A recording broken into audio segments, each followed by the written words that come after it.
Hey, welcome to another episode of the Coffee Break Podcast, where our mission is to share business ideas, practices, and strategies while we enjoy our cup of coffee. Today, I am joined by two of our team members, Mike Tyler and Andrew Moody. They both operate in a project management role in our organization, and we're going to be talking all things project management. What is a project? How do we define it? How does it work together? And this is actually part one of a two-part episode. We had a lot of information to discuss, and I think it was very valuable. So today, we're going to discuss a lot of the definitions of how we define what a project is and how we've arrived at having project managers in our organization. And then in part two, we will be talking more about some tactical applications that we've done. So be sure to join us next week for that. But in the meantime, let's jump into the conversation with those guys and get into rapid fire. We'll do that right after this. We got so much to say. We got a podcast to make. We're sipping on lattes. And it's time for a coffee break. It's time for a coffee break. Oh, yeah. Mike Moody, welcome. Yes. Thank you. Mike and Andrew. I was trying to come up with a creative, tag team title for you guys. M&M. All right, cool. Well, that didn't work out well. Thank you for being here today. Welcome to another Coffee Break podcast. So you both are part of our team here at Loc-Doc Security, and the concept that we're going to be talking about today is project management. Some of the tips for effective project management and in the roles that you operate in the organization. We're going to jump into that in just a few minutes, but before we do that, we have rapid fire, 5 randomly selected questions just to get under your skin with unknown point values. And today it's going to be another special edition because there's 2 people. So I guess we'll just alternate the questions back and forth. How about that? Okay. Is that fair? Sounds good. And then we'll give you a cumulative score. So. Lose your buyer's lunch. I like it. So that'll be teamwork. All right. So question number 1. You guys ready? Yes. We're ready. All right. Here we go into rapid fire. Question number 1. If you could pick your nickname, what would people call you? We'll start over here with Andrew Michael Moody. Well, my nickname is Moody. Always has been. It's not the one that I would pick for myself, but unfortunately, we normally don't get to pick our nicknames. Yeah. And I have been stuck with my But last name. if you get to pick one, what would you pick? That's the part of the question, because we've all given you that nickname because it's easy. I don't know. The Andy. answer. Would you like Andy? No, I would not like Andy. I don't. No, I've never liked being called Andy. That's what. But I have a lot of customers that do refer to me as Andy. Okay. In emails, and I prefer to go by Andy. So you prefer Moody or Andrew? Andy. All right, cool. Nope. We'll ask the same question to Mike as well, and then we'll go into alternating questions. If you could choose your nickname, if you could pick one, what would it be? Probably would do what my granddaughter calls me. She calls me Papa. Oh, so I think we could all call you that. and I think it's beginning to spread. Papa? Because Nathan every once in a while will say, "Come on, Papa, let's go." Well, that's mostly because you're forgetting things. Oh, okay, okay. Thanks for throwing that out there. Papa. I like it. All right. We'll refer to that. Okay. Question number 2. What is your strangest talent, Andrew, Moody, Andy? Strangest talent. Wow, that's a hard one. I know how to tie a lot of different fishing knots. There you go. Fishing knots. Yeah, I don't really. That's a great talent. I don't really know the names of all of them, and it's generally because they magically appear in my fishing reels, and then I have to figure out how to untie them. Ah. Interesting. Yeah, that's. You might want to work on that part of it. Yeah, well, that's one of my favorite hobbies outside of work. So, always improving, and I've had knots that have failed before, so trying to find out different ways to do that. Very cool. All right, Mike, here's question number 3 for you, or Papa. If you were forced to eliminate every physical possession from your life with the exception of what you could fit in a single backpack, what would you put in it? Probably the Bible. Okay. I think. What else could you fit in a backpack? You could fit more than just a Bible in a backpack, right? Yeah. The Bible was the first thing that popped in my head. Probably some type of survival tools. Okay. You know what I mean? So I could survive. Yeah. And probably something that would That's a great question. Interesting question. Because Coffee. I figured you would have said some type of a DeWalt tool. Well, that's part of the survivor tool. You got to have a DeWalt tool to survive. So Sawzall. There you go. DeWalt Sawzall. That'll solve a lot of problems. A little solar paneled battery charger. Okay. Because otherwise you only could use it for just so much. it only solves one problem for you. Very cool. All right, number 4. What has been the most terrifying moment in your life thus far? I was in a really, really bad car accident on New Year's Eve 2015. So I spent 3 days in Baptist Hospital, and there was a point to where, as after the accident, when Jordan dragged me out of the car, that there was a point to where after the adrenaline wore off, it's like, am I going to make it? Yeah. There's always that question. I did, obviously, and it wasn't that bad, but due to a broken sternum, like I couldn't breathe, and that was probably the most scared I've ever been, mainly because my brother was with me and wanted to make sure he was okay, and then once he was okay, trying to make sure that I was okay. Yeah, so that can be a scary moment, man. Yeah. All right, number 5, Papa. What is your greatest peer pressure that you've ever felt? Greatest peer pressure. Yeah. Boy, that's a tough one.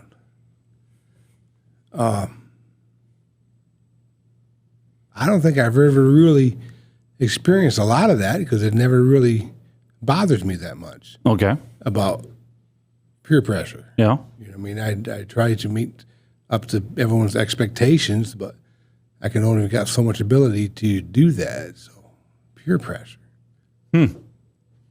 Interesting. I don't really feel like Mike's one to be pressured by his peer. He's normally the one doing the pressuring. Applying the peer pressure. What is the greatest peer pressure you've ever applied to someone else? Boy, I don't know if you want to admit. I don't know if I can say that live or not. All right. So congratulations. You passed through rapid fire. Your score will give you an 876. So That means Chad buys lunch. Congratulations there. All right, let's jump into project management. So kind of to set the tone for it, because I feel like there's a lot of different definitions for project management out there. You can have project management, somebody that is just managing some type of a implementation of something inside of an organization. We refer to project management from the external perspective of managing projects that we do for customers. But my question, I guess, first of all, is when is a project manager necessary for an organization? It's kind of 3 parts. For an organization, for a service business like ours, for a project, when is it necessary for a project to have a project manager? And then for a customer, what is it necessary for a customer of ours to have a project manager? So I kind of toss that out and get kind of your thoughts on that. Andrew, if you want to kind of set the tone on that, and then Mike, any thoughts that you have? I guess, I'll start with, when is a project manager necessary in the very beginning as a whole company. I was here in 2012, 2013, and kind of still the early stages of Loc-Doc. That was one of my first, real jobs. And it was, I can't remember exactly how many technicians we had on the road at that point. I know Mike and I were both in vans, but we were a small company. Mm-hmm. And at that point, we could fully operate without, an actual project manager. We were doing a lot more service work than we were overall projects. Now, there were still a lot of large rekeys and stuff that we would go on, but it wasn't overwhelming for anybody, maybe besides you, Chad, because you were wearing a lot of hats at that point. So you may have a different perspective on that. But I feel like, when I came back, almost 3 years ago now, the company had grown so much that there's a lot of different people, and it's hard to, as the scope of work has changed and then the amount of people have changed, it's something that's really necessary now. Mm-hmm. I can't imagine, working as a technician right now without somebody managing the projects overall, along with, the amount of service work we have. And one of the books that I read here recently, it's talking about basically putting business practices based off of kind of the same way that the military runs teams. And they said that most of the times a leader in the military will only have 5 to 6 direct reports. Yep. Once you get above that, it's start to go above the capacity that somebody has to manage everybody. And I think that depends on the situation. Right now, I think I have with the 2 newest hires on our team, I think I have 6 guys underneath me, and I feel at this point where we have got a great team, and they really help me out a lot. But if we get much higher than that, I feel like I'm definitely going to be running around even crazier. So I think it depends on the amount of projects, of course, that you're having, and then the amount of direct reports. But maybe Mike and Nathan, the service manager, kind of share a team on that side, and they've got about double the technicians that I have, so he might have a little bit different perspective on that. Yeah, Mike, when do you think that a project manager is necessary for a business?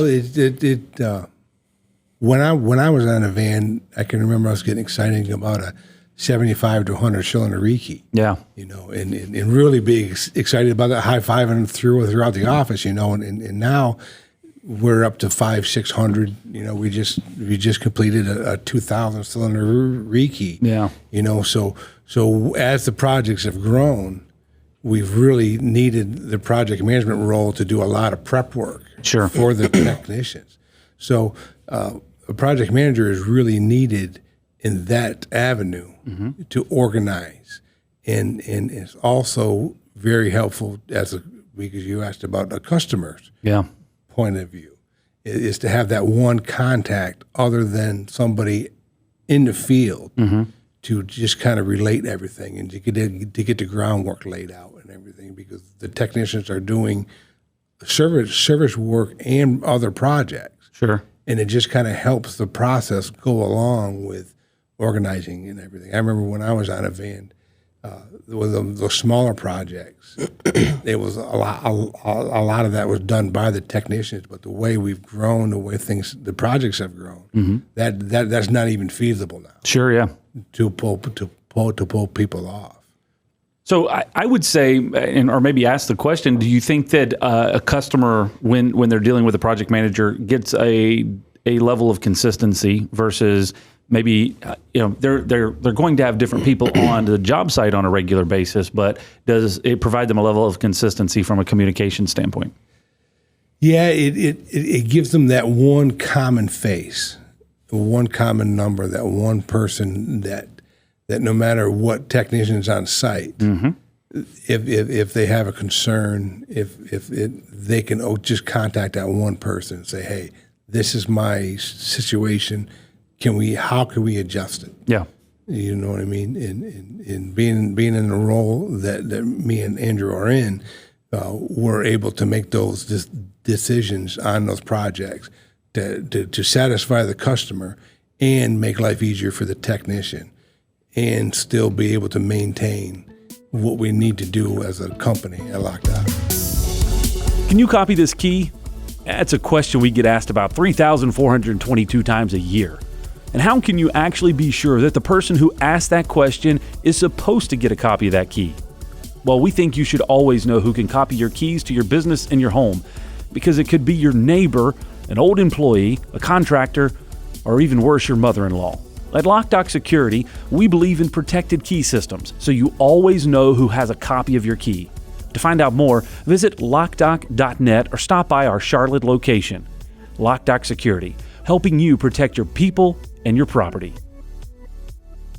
I would say too, something that I realized, and Chris and I have had this conversation so many times, but the moment I can't think that we kind of realized project management was necessary was when we got one of our first really big projects, and it was over 3,000 openings, over 3,000 doors that had to be worked on, and we were sitting there looking at it, and it was going to take what we were expecting 6 months to do. It ended up taking a little over a year of work, which I know that we've trimmed that down significantly, but at the time, that was the amount of time that it was going to take to do that. And so we're sitting there looking at it and realizing that there needs to be some type of, I guess, management of that process on a regular basis. And I very quickly understood that I was not going to be able to do that as well as the rest of the roles and responsibilities. So I think when you kind of get to a point of understanding either, I've gone into this and need one now versus, hey, this is the direction that we want to head, and we need to go ahead and point people in that specific direction. Yeah. So with that said, from a customer standpoint, when they're dealing with a project manager versus maybe the technicians that are on site, where you may be managing 5, 10, 15, 20 projects simultaneously, and then the technicians are working on that one consistently. How does that help the communication with the customer versus hinder it?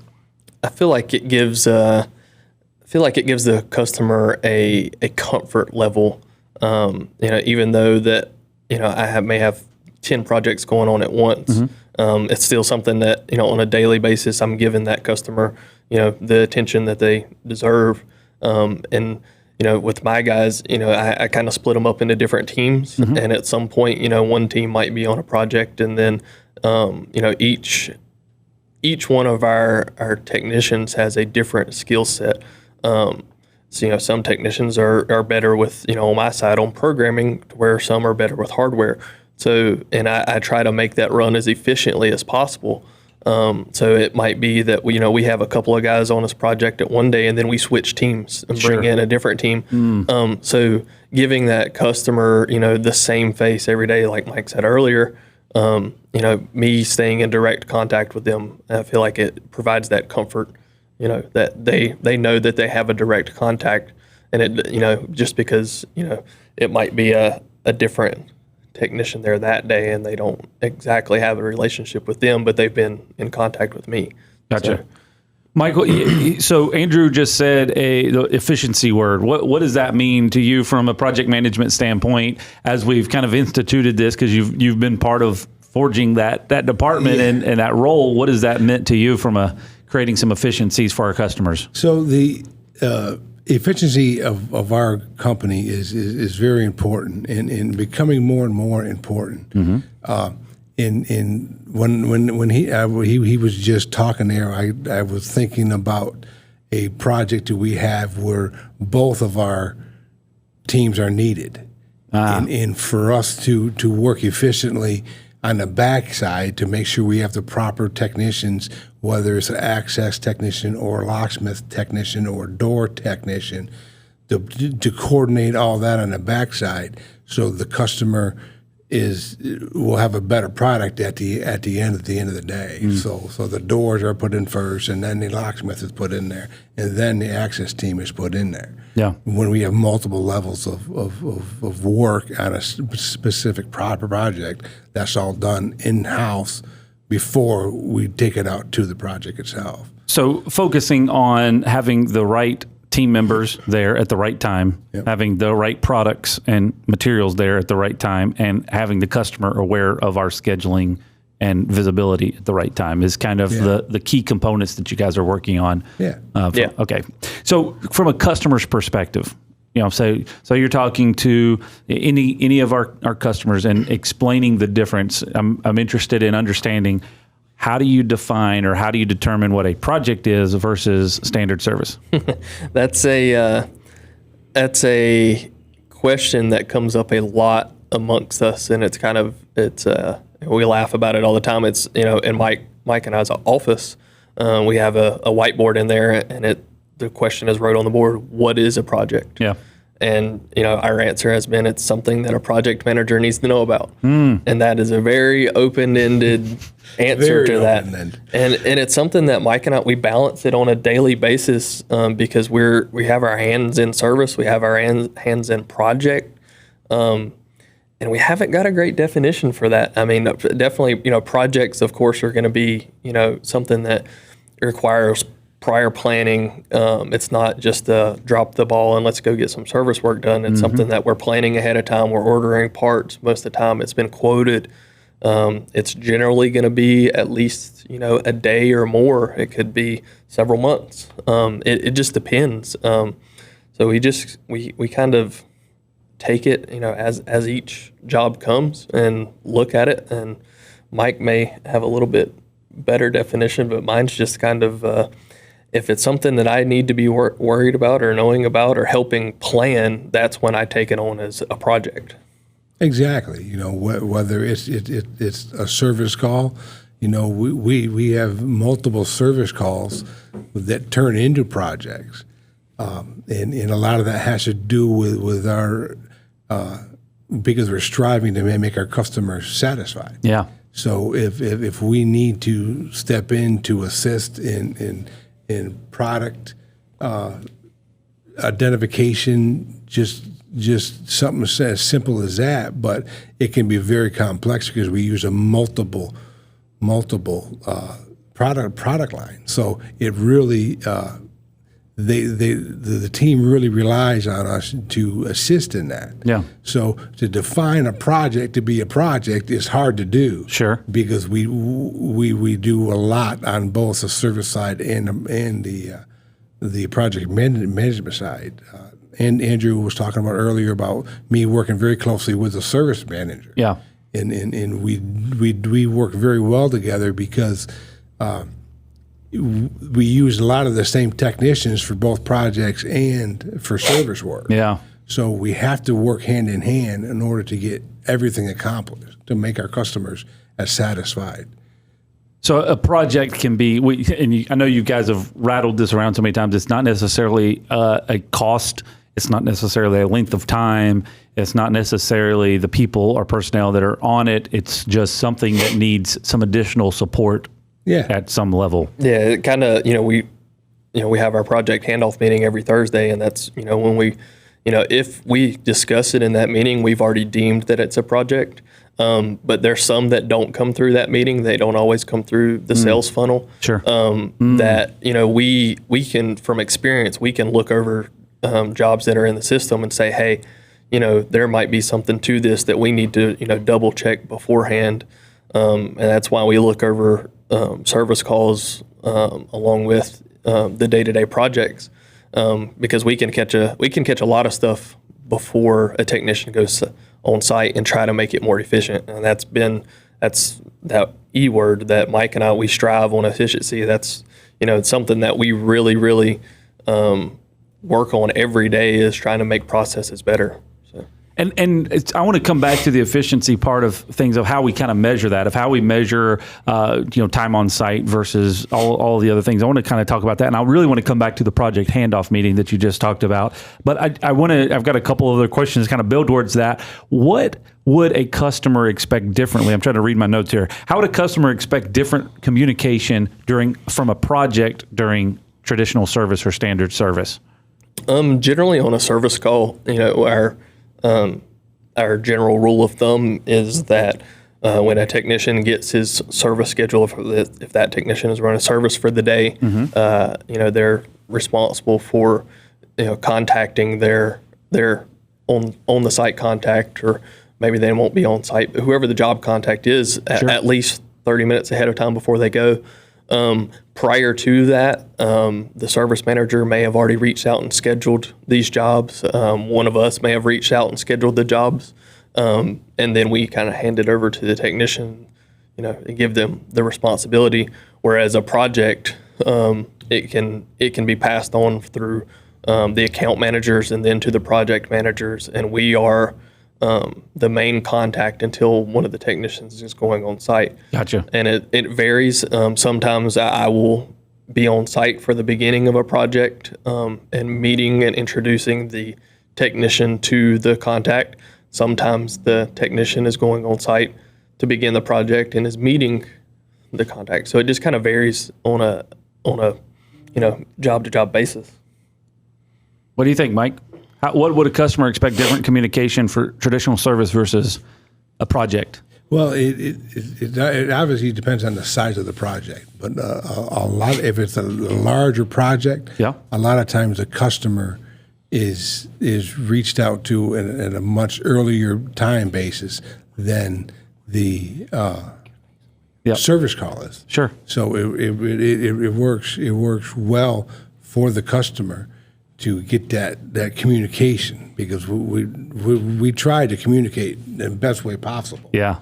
Because that's the key for any satisfied customer. Sure. Is to be communicated with, whether it's good news or bad news. But we always find the earlier we can give them that communication, it usually turns bad news into, okay, this is the plan. Because it's inevitable you're going to have bad news. Absolutely. It's how you handle it and how you process it. Absolutely. So when projects come up and we reach out to the customer versus the technician reaching out to the customer, it gives them a sense of peace that, okay, there's more than one person on my job. There's more than one contact I can deal with.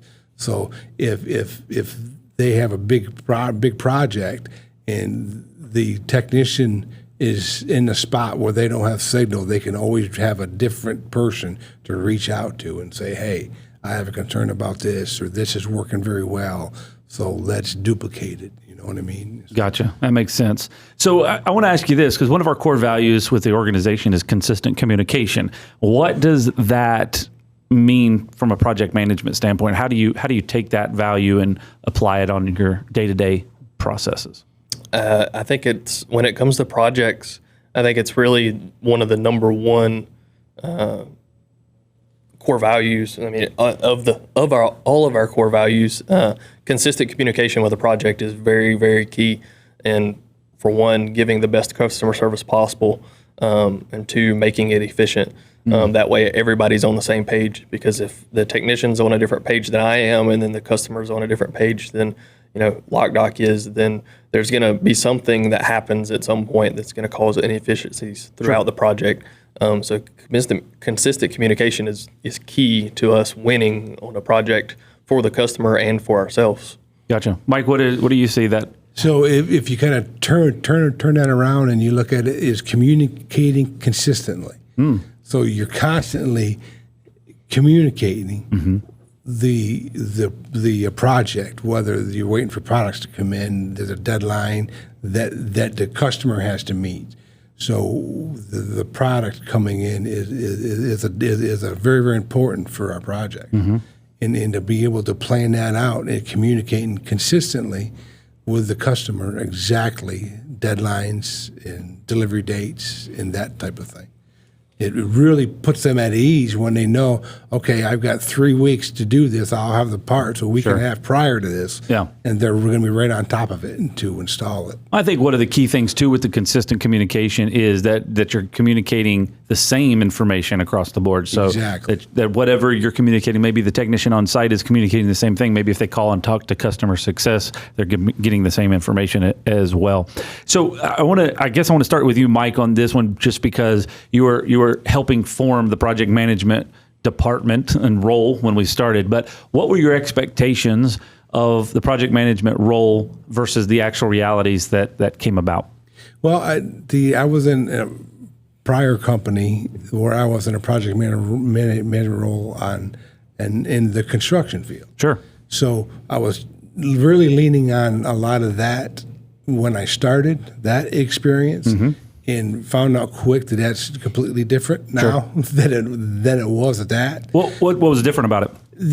A lot of it had to do with the different products that we touch. Okay. Because I was in the drywall business, it's metal studs and drywall. Sure. You know what I mean? And now we've got so many different avenues that we touch. We got so many different technologies that we have now. It really expanded me to say, hey, I got a lot more stuff I got to focus on here. Gotcha. So it really, in security is very, very important to people. Sure, yeah. So if they don't have a door that's not secured, if they have a building that they're trying to improve the security on, it's the best. It's helping come up with the best avenue to get them exactly what they need. Gotcha. Versus what they want, because a lot of times customer might not really understand what they want. Yeah. They have an idea. They have a problem that they need to get solved, right? And maybe they've got an idea of how it should be solved, but then presented some different options. Yes, exactly. Makes sense. Andrew, what about you? It's been a transition for me, and I came in. I didn't have full project management experience. Yep. I came in from a technician on the electronic side, and years ago I was a technician on the locksmith side, and I had previous experience as being a lead technician in other fields and supervisor in other fields. But it's been it's been different. It wasn't exactly what I thought it was going to be coming in project management, but at the same time, I knew how I needed to be supported as a technician. Mm-hmm. So I think that gave me a really, really good perspective on coming in, because I knew the things that, I received from the previous project manager, which were great. But I knew things that I felt like, we can improve on. Sure. So I set those goals in the very beginning. When I found out I was going to become a project manager, I sat down and I made a list of things that, that we were doing really good, and then a list of things that I felt like we could, improve on. And, I set my sights on that. And that was, I made some changes at the very beginning and sat down and looked over a lot of stuff. And I relied on Mike's experience, because I've known Mike forever. I relied on him, and I relied on you. And then I read books. I tried to find as much information as possible to, define what my position was going to be. And then I feel like I took a little bit different perspective than a lot of people do. I took what I'd learned over the years playing sports, which is something that Mike refers to all the time. And I wanted to create a team. That was my goal. I wanted to be able to create a team atmosphere. And really, I wanted to set my guys up to be leaders. I didn't want them to have to rely on me for every answer. I wanted them to build confidence in their abilities, and confidence that, no matter what, they had my support. So it was more of creating, a team mentality throughout, our side, and, just trying to make, their lives easier, because that's what I'm here for. They're not here to support me. I'm here to support them. So making sure that my guys have what they need on a day-to-day basis is my main goal. Hey, thanks for listening to the Coffee Break Podcast. If this information has been helpful to you, or you just really kind of like our theme song, can you help us out by rating us on whatever app you're using? And if you get really fancy, how about sharing a screenshot on Facebook, Instagram, Twitter, or LinkedIn? Okay, enough of all this. Let's get back to the conversation. I do want to pause right here, because we've got a lot more information to cover, and we'll handle that on part 2 of this episode. So those of you that are watching or listening, make sure you go ahead and subscribe, because part 2 of this conversation is coming next Tuesday at 9 a.m. If you want to do that, go to Loc-Doc.net/podcast. All the information is there. You can click on the link to whatever podcast platform you enjoy listening on. If you don't have a preference, well, you can choose from one of the 12 or 13 available there. You can also watch and listen to them all on our website, Loc-Doc.net/podcast. So check that out. And then we'll be back for part 2 of this episode next week, where we'll get real tactical. How do we measure if it's a project is successful? How do we coordinate and get everybody on the same page? How do we handle a project handoff meeting, and what does that even mean? All of that, we'll be having that conversation in part 2 next week right here on the podcast. So come back and we'll see you then.